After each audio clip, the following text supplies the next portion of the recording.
जी, अस्सलाम वालेकुम। मेरा नाम डॉक्टर नायरा है और आज हम बात करेंगे कि खून की कमी के जिस्म के ऊपर हमल के दौरान क्या असरात होते हैं और आपके जिस्म के ऊपर और आपके बच्चे के ऊपर क्या असरात होते हैं और खून की कमी को किस तरह से जो है वो दूर किया जा सकता है। तो सबसे पहले हम बात करते हैं कि हामला खातून के ऊपर खून की कमी के क्या असरात होते हैं। तो एक बात यहाँ पे जान लीजिए कि जो खून की कमी है वो हमल के ऊपर जिस्म में ज़्यादा स्ट्रेस पैदा करती है, क्योंकि इस वक्त आपका दिल खून दो हिस्सों जिस्मों को खून सप्लाई कर रहा है, एक आपकी बॉडी और एक आपके बच्चे को। तो इस वक्त जब आप में खून की कमी होती है तो आपका जिस्म का हाफ ब्लड जो होता है वो डायरेक्टेड होता है टुवर्ड्स द बेबी, बच्चे की तरफ जा रहा होता है। तो आप में हल्की फुल्की भी जो खून की कमी है वो बहुत ज़्यादा थकावट, जिस्म के अंदर नकाहत का एहसास दिलाता है आपको आपकी दिल की धड़कन बहुत ज़्यादा तेज़ तेज़ महसूस हो सकती है। और इसके अलावा जो है वो आपके पट्ठों के अंदर बहुत ज़्यादा कमज़ोरी का एहसास हो सकता है। इसके अलावा जिन मरीज़ों के अंदर खून की कमी होती है यूजुअली उनको हर तरह के इन्फेक्शन, उनमें पेशाब के इन्फेक्शन, वजाइना के इन्फेक्शन और इसके अलावा बाकी तमाम हिस्सों के इन्फेक्शन जो है वो ज़्यादा होते हैं, क्योंकि खून के अंदर जो सफ़ेद खुलिये होते हैं उनका काम ही ये होता है कि वो क़ुव्वत मुदाफ़ियत पैदा करें। तो जब आपके जिस्म में ज़ाहिर है ब्लड की कमी है तो वो सिर्फ सुरख खून की नहीं बल्कि सफ़ेद खून की भी कमी होती है, जिसकी वजह से क्या होता है कि आपकी बॉडी के अंदर मुदाफ़ियत कम होती है और इन्फेक्शंस जो हैं वो बहुत ज़्यादा आ रहे होते हैं। देखा ये गया है कि जिन मरीज़ों के अंदर खून की कमी चल रही होती है उनकी डिलीवरी यूजुअली बहुत कॉम्प्लिकेटेड होती है। उसके अंदर जो ब्लड का ज़िया है, ब्लड जो वेस्ट होता है वो आम मरीज़ों की निस्बत बहुत ज़्यादा होता है और बाज़ औक़ात खून इतना ज़्यादा छूट जाता है कि उसके लिए हमें मरीज़ को ब्लड की ट्रांसफ्यूजन करनी पड़ जाती है। और इसी तरह से जो मरीज़ जिनके अंदर अनीमिया होता है उनकी डिलीवरी या सी सेक्शन के बाद जो रिकवरी होती है वो यूजुअली स्लो होती है, क्योंकि जिस्म में जितने भी ज़ख़म होते हैं उनको भरने के लिए जो खुराक होती है वो ज़ाहिर है खून के ज़रिए से जिस्म के तमाम हिस्सों तक पहुंचती है। तो जब आपके जिस्म के अंदर खून की कमी होगी तो वो डाइट भी जो आप खा रहे हैं वो प्रॉपर्ली पूरी बॉडी तक डिस्ट्रीब्यूट नहीं होगी और उससे आपको जो है वो हीलिंग आपकी स्लो हो जाएगी। तो इसी तरह से जो है वो कुछ मरीज़ ऐसे होते हैं जिनके अंदर जो है वो बाज़ औक़ात जो है वो हार्ट के प्रॉब्लम शुरू हो जाते हैं, क्योंकि बहुत ज़्यादा पतले खून को पूरे जिस्म तक पहुंचाने के लिए हार्ट को बहुत ज़्यादा मेहनत करनी पड़ती है, तो जिसकी वजह से वो हार्ट का फेलियर या इस तरह के जो है मसाइल शुरू हो जाते हैं। पूरे जिस्म के अंदर बहुत ज़्यादा सोजें पड़ना शुरू हो जाती हैं और एक बीमारी होती है जिसमें क्या होता है कि गुर्दे के अंदर से जो है वो प्रोटीन ज़ाया होना शुरू हो जाती है, वो भी अनीमिक पेशेंट के अंदर जो है वो ज़्यादा देखने को मिलती है।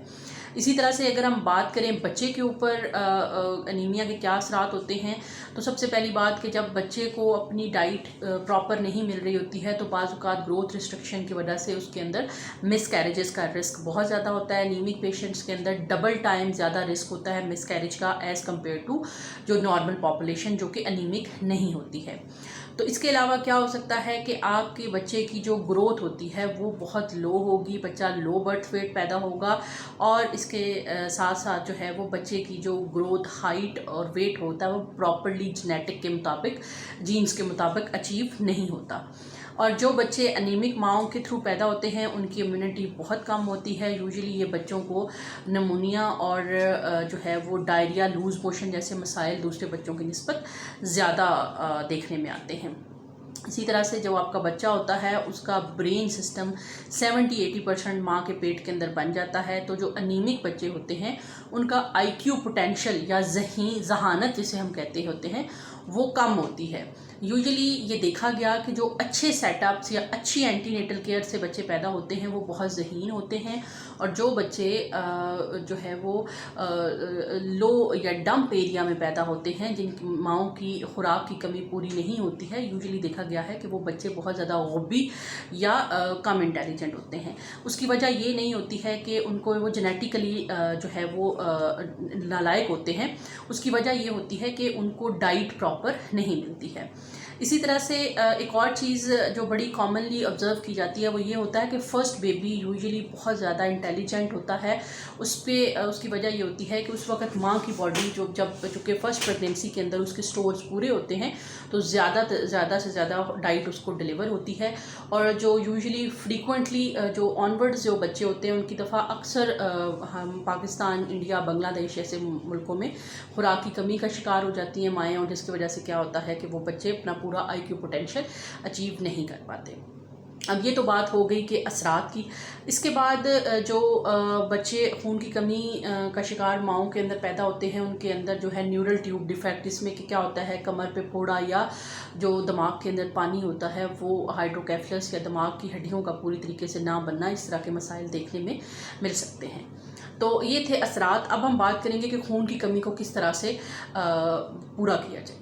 सबसे पहले तो ये जान लीजिए कि अगर आपकी HP पहले 3 माह में 11 मिलीग्राम से कम है तो आप अनीमिक हैं। अब हमारे यहाँ कॉन्सेप्ट रहता है कि 9 या 10 HP को बहुत अच्छा कंसिडर किया जाता है, हालांकि ऐसी बात बिल्कुल नहीं है। WHO ने जो थर्ड वर्ल्ड कंट्रीज़ हैं उनके लिए ये कहा है कि कम से कम भी जो पूरे हमल के अंदर जो HP है वो 10.5 होनी चाहिए। आइडियली तो 11 होनी चाहिए, लेकिन 10.5 तो ज़रूर होनी चाहिए। ये डिलीवरी के दौरान प्रेगनेंसी के दौरान है, और डिलीवरी के बाद कम से कम HP का जो तयन है वो 10 रखा गया है। तो इसलिए अगर आप में से किसी भी पेशेंट की HP 10.5 से कम है तो वो अपने आप को अनीमिक समझे। तो किस तरह से खून की कमी को पूरा किया जाए? सबसे पहले तो ये है कि आपको खून की कमी को पूरा करने के लिए सबसे पहले आपको पता होना चाहिए कि आपके अंदर खून की कमी है। जब भी आप डॉक्टर के पास जाते हैं तो वो पूरे हमल में 3 दफ़ा आपका खून का टेस्ट कराते हैं। एक पहले 3 महीनों के दौरान, एक दफ़ा वो दरमियान वाले 3 महीनों में यानी छठे, 7वें या 8वें महीने में, और एक दफ़ा लास्ट वाले 3 मंथ्स के दौरान। अब इनका क्या मकसद होता है? शुरू में जब हम पेशेंट की HP करवाते हैं तो हमने ये देखना होता है कि पेशेंट किन स्टोर्स के साथ प्रेगनेंसी के अंदर एंटर हो रहा है, क्योंकि जो यूजुअली देखने में ये आया है कि पहले 3 महीनों के अंदर पेशेंट को बहुत ज़्यादा उल्टी और मतली आती है। तो अगर उसकी ऑलरेडी HP कम है, 9 या 10 है, तो हम पेशेंट को उसके लिए काउंसल करते हैं कि वो अच्छे तरीके से क्या करें कि जो है वो अपनी डाइट का बड़े अच्छे तरीके से ख्याल रखें, और दूसरा ये है कि उसमें जो है वो अपनी उल्टी और मतली को कंट्रोल करने वाली मेडिसिन्स लें, ताकि उनकी जो है वो खुराक जो है वो बहुत ज़्यादा जो है वो मुतासर ना हो, और बहुत ज़्यादा जो है वो मज़ीद खून की कमी ना हो।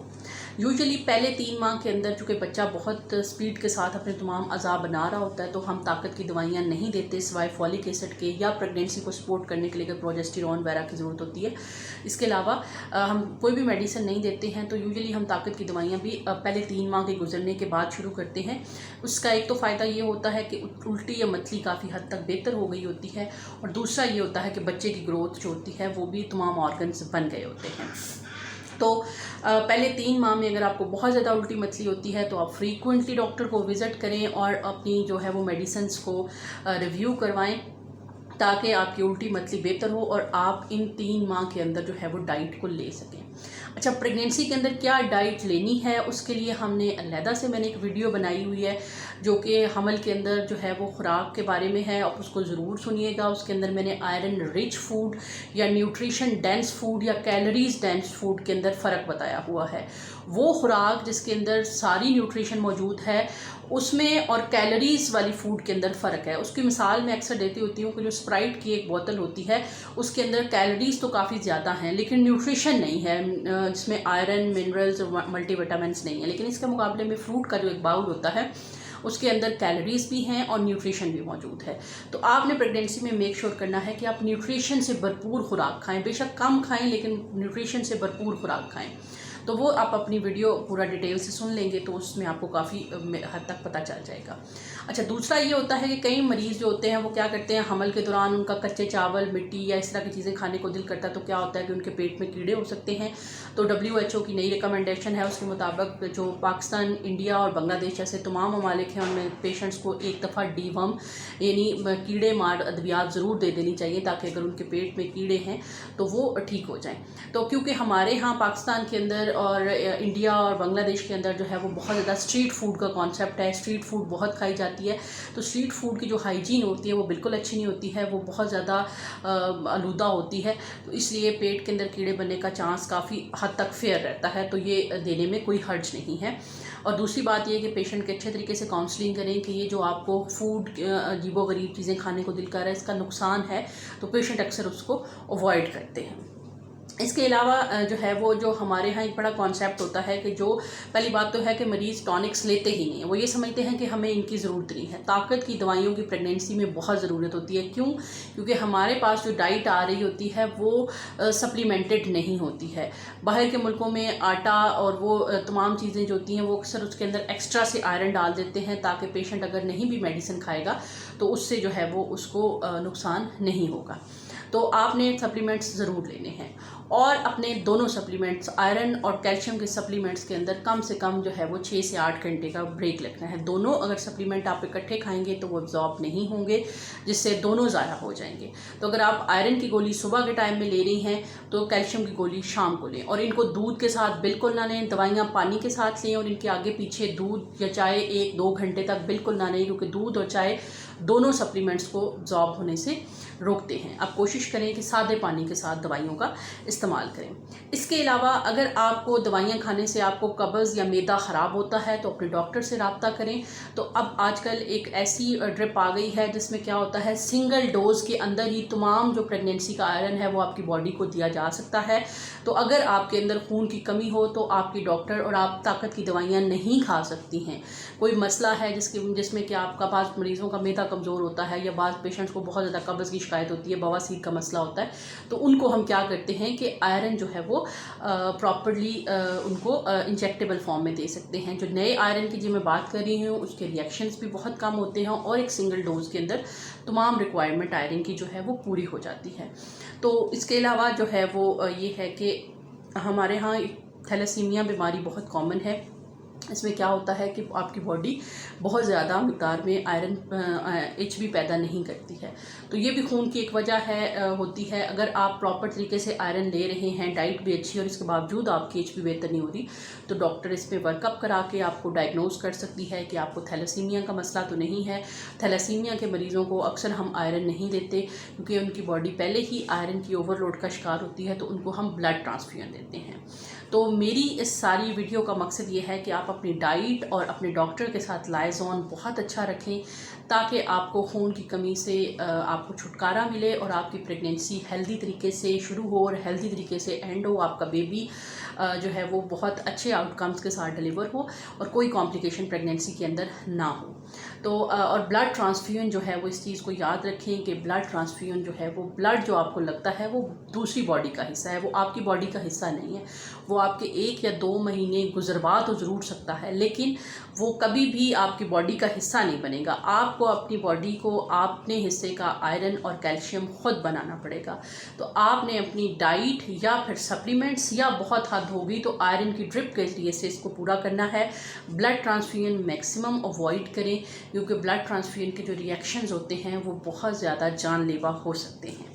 तो उम्मीद है कि आपको ये वीडियो पसंद आएगी, और इसके अलावा जो कोई आपको क्वेरीज़ हों आप कमेंट्स में पूछ सकते हैं। मेरी पूरी IT की टीम आपके कमेंट्स को जो है वो मुझसे लाइजॉन बना के तो उनके आंसर कर देती है। जब तक मैं